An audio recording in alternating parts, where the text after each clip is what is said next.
de la camionnette, voici Attic. Lui va tout nous expliquer. Cela fait 6 ans qu'il équipe des maisons en région parisienne. Bonjour madame. Cet après-midi, il vient terminer une grosse installation chez Audrey. Une mère de famille inquiète pour ses 2 enfants en bas âge. Elle a fait climatiser toute la maison, notamment les chambres et la salle de jeu. On souffrait beaucoup de la chaleur. On voulait avant tout que les enfants soient bien. En rentrant de la crèche, ils étaient énervés, fatigués, ils dormaient mal.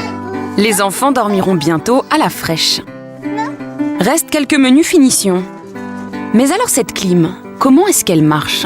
La climatisation, c'est très simple, c'est le même système qu'un frigo.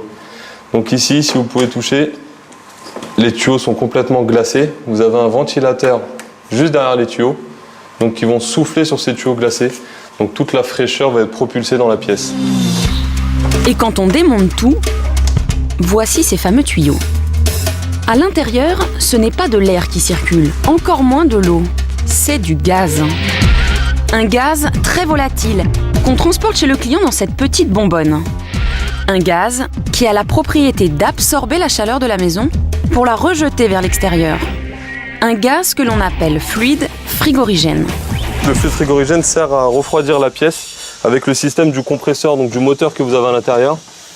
Le compresseur comprime donc ce gaz qui est le fluide frigorigène pour pouvoir refroidir la pièce à l'intérieur. Le fluide frigorigène est vraiment le moteur de l'installation. Sans fluide frigorigène, pas de clim donc. C'est lui qui fait tout le travail.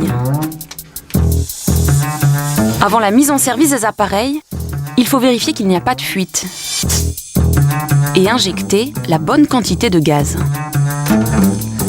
Donc là, je vais brancher les manomètres qui vont permettre de calculer la quantité de gaz qu'on va mettre dans l'installation.